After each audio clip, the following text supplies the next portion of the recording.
Ça s'est pas bien passé. Le problème, un soir en rentrant du travail, avant de partir en congé en plus, je veux démarrer la voiture, elle démarre pas. Je remarque que quand je mets le contact, la pompe à éthanol ne s'enclenche pas. Du coup, je me dis, bon, bah, c'est la pompe, hein, la pompe à carburant, qui part pas, donc je démonte le tout, et je tombe sur ça. Je sais pas si on verra bien, mais en gros, si on regarde bien, là, ça a pris le chaud. On a des picots. Voilà le boîtier. Là, il y a un des picots, pareil, il a fondu. Donc ça, c'est l'alimentation de la pompe, comme ça.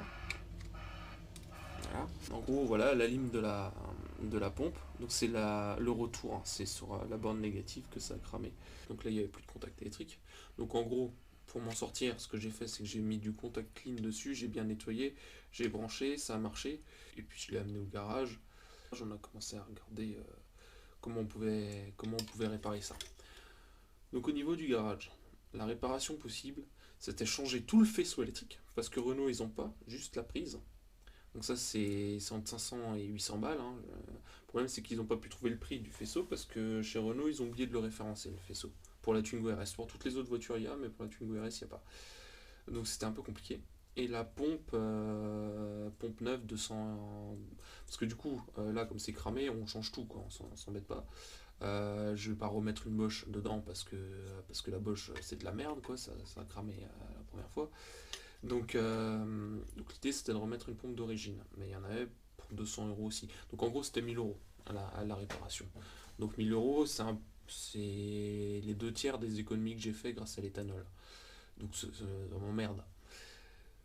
Du coup l'idée c'est que j'ai écumé les casses du coin. J'ai trouvé une nouvelle prise comme ça sur un modus qu'on a installé dans la Twingo. Donc soudure et tout bien propre, hein. C'est une garage qui l'a fait. Et la pompe, en écumant une autre casse, j'en ai trouvé une. C'est. Voilà, Marval. Donc c'est exactement la même que ça, qui était sur une Mégane qui marche. Donc on l'a installé, on l'a branché, et puis voilà, ça marche. Du coup, maintenant la question que je me pose, c'est pourquoi la prise a cramé. Est-ce qu'elle a cramé parce qu'il y a eu un faux contact et que ça a charbonné, ou est-ce qu'elle a cramé parce que la puissance demandée par la pompe que j'ai installée dedans proprement, parce que la puissance demandée par la pompe est trop élevée. Je vais la mettre je vais bricoler un banc de test, je vais la mettre au banc de test et la mettre pleine charge et regarder, et je vais regarder ce qu'elle consomme à l'ampèremètre. Si elle consomme plus de 5 ampères, probablement c'est moi qui ai fait une connerie, quoi. J'aurais dû la contrôler son ampérage avant de l'installer. Allez, c'est parti. Voilà, donc ça c'est mon banc d'essai que je mets en place. Donc il y aura un pot où je vais foutre de l'essence. Donc le seul truc que j'ai trouvé c'est de l'essence à tronçonneuse, hein, c'est tout ce que j'ai. Ensuite, là j'ai de quoi alimenter en courant mes pompes, les câbles. Et là on va mesurer l'ampérage. Alors l'ampérage on l'aura aussi indiqué là-dessus. Ça c'est pour boucher la sortie de la pompe, pour pouvoir faire en sorte qu'elle travaille à fond. Allez, je vais installer ça. Ça c'est la pompe que je veux tester. Et ça m'emmerde.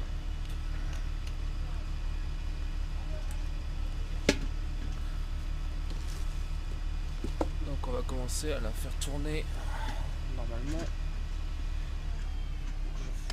Un tuyau là et ça refoule dedans, hein. Je vais pas me faire chier. Je mets mon essence à tronçonneuse.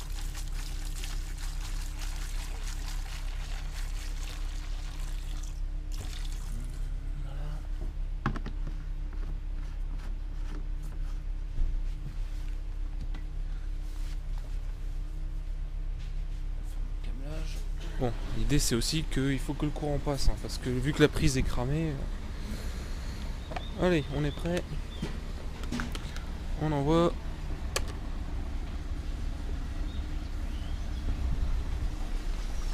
Ça tourne.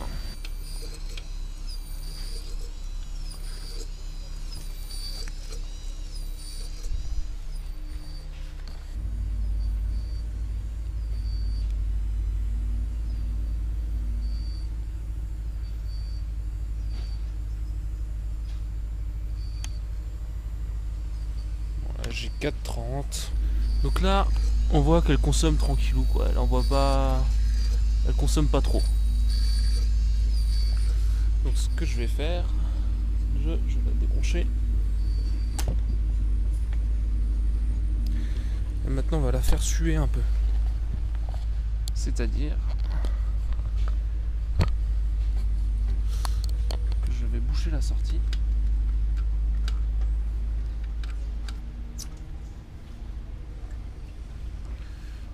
Avec un bouchon fait maison. On rebranche.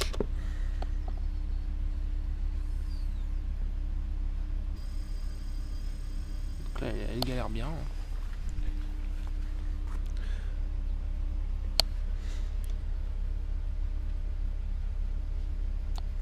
Voilà, 4,9.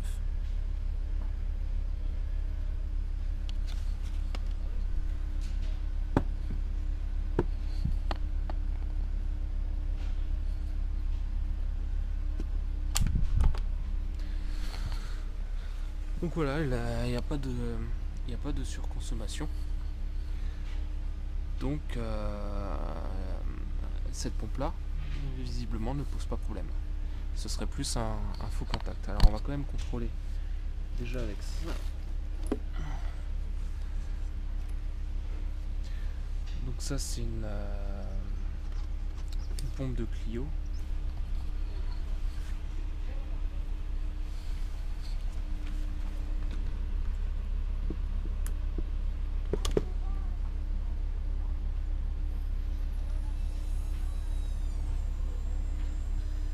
Ampères.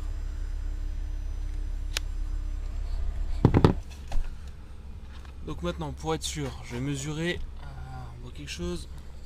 Je vais mesurer l'ampérage de la nouvelle pompe. Donc ça c'est la pompe que j'ai trouvée à la casse. Et normalement on doit être aux alentours des 5 ampères. Là c'est bon, la prise elle n'a pas chauffé, c'est impeccable. Je vais mettre celle-là pour faire le test que je vais brancher à mon multimètre. Voilà.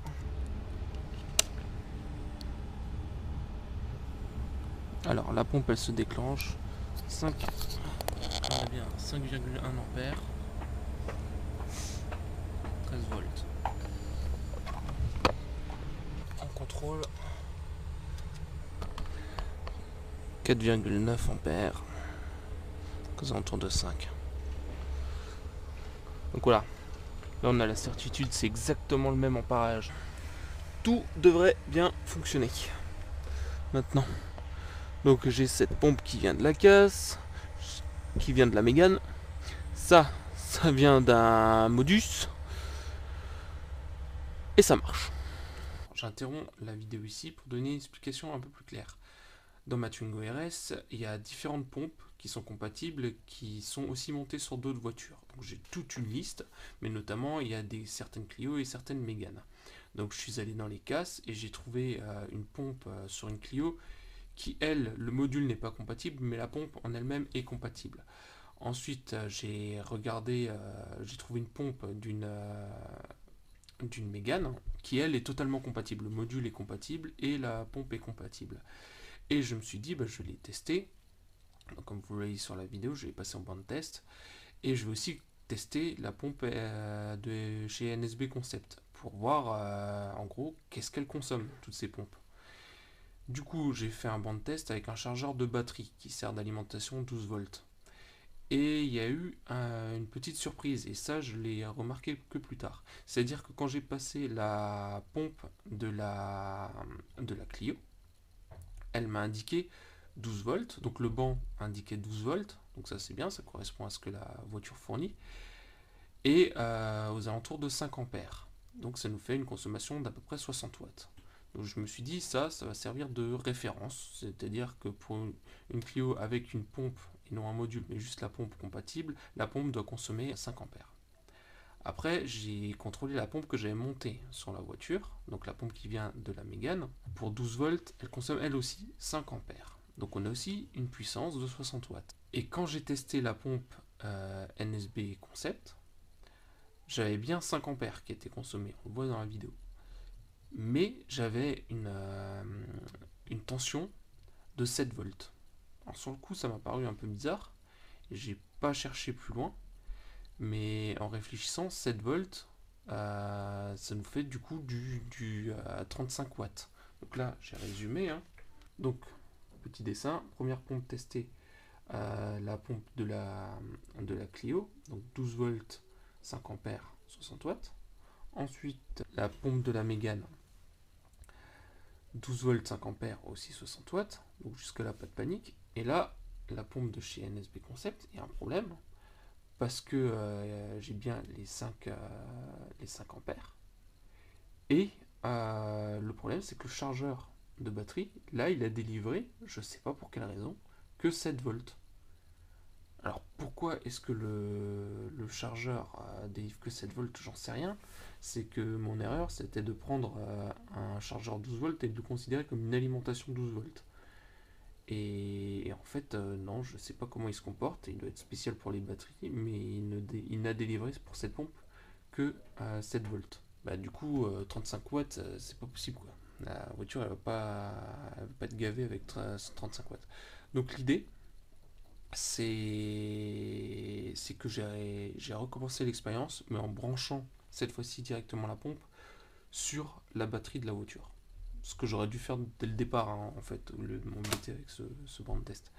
Donc je l'ai branché directement sur les 12 volts de la batterie, donc là c'est pleine charge quoi. Et vous allez voir la différence. Bon, là j'ai eu un petit doute sur ma pompe éthanol. Sur mon chargeur de batterie, en fait, j'ai l'impression qu'il délivre pas plus que 5 ampères de base. Donc là, j'ai branché directement sur la batterie. J'ai de l'éthanol là-dedans et je vais faire tourner la pompe direct en 12 volts sur la batterie et voir combien ça prend. Ben, j'ai l'impression qu'elle consomme quand même plus. Et j'ai l'impression que mon banc d'essai était pas bon. Alors on va mesurer comme ça.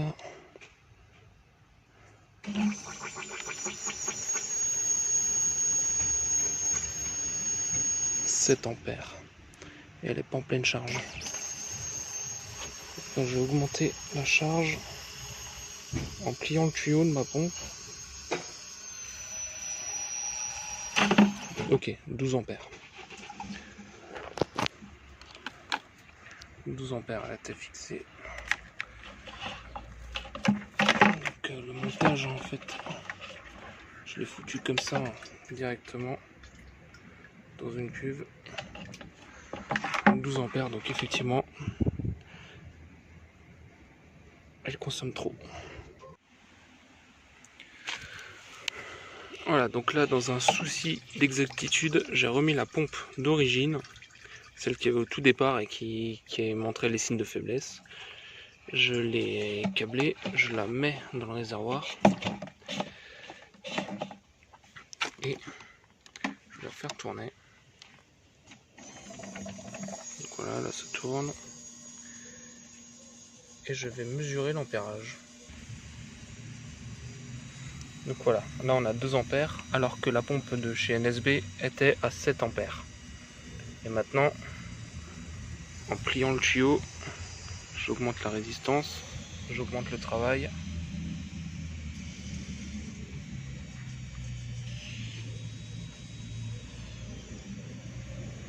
Voilà, 4 ampères max.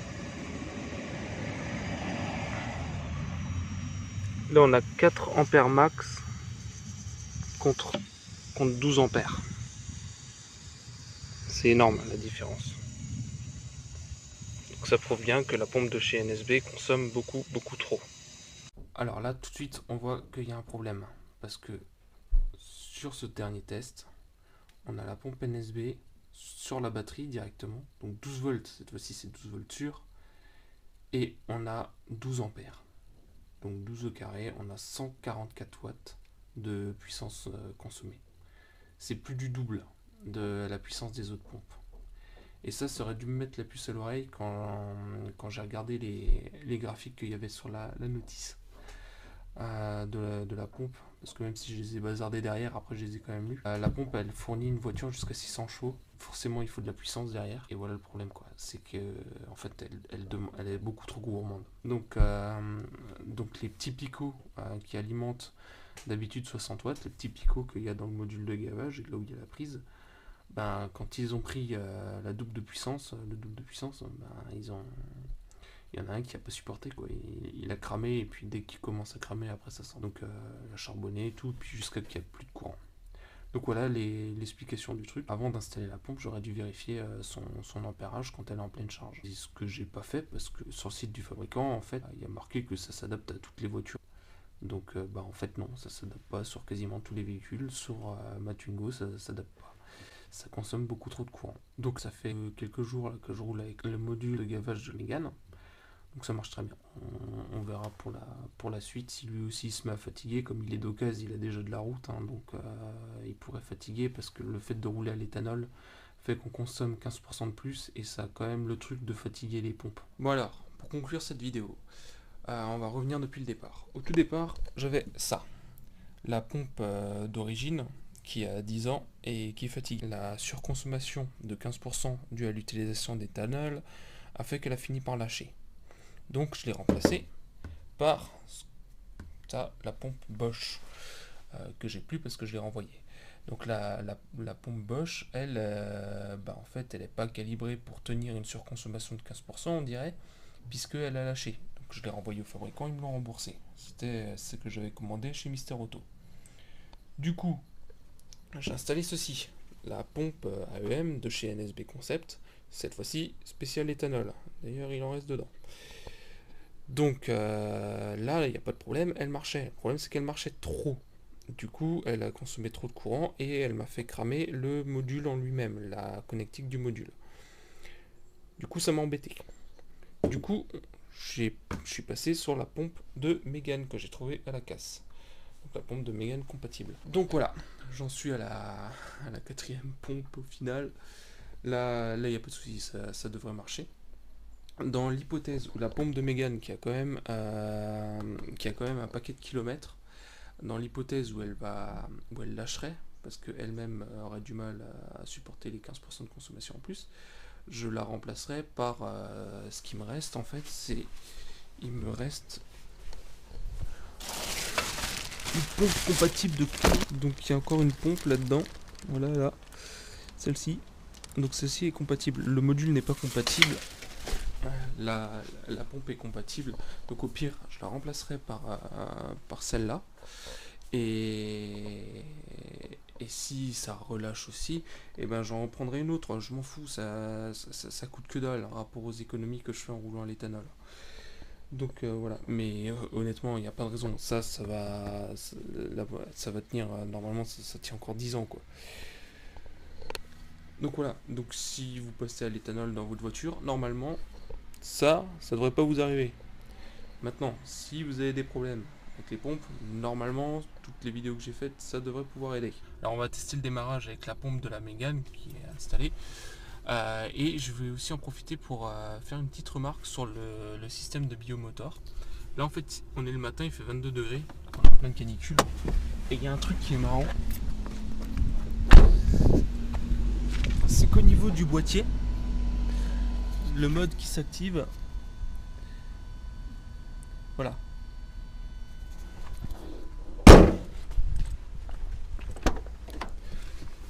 C'est le mode à chaud.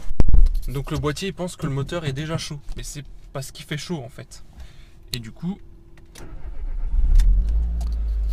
quand on démarre, bon ça démarre bien, mais voilà.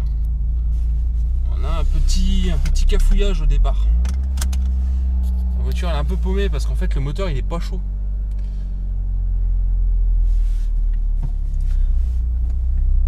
Donc voilà, elle se cherche. Je touche à rien, hein, je touche pas les pédales. Hein. Vous voyez ? Ça c'est...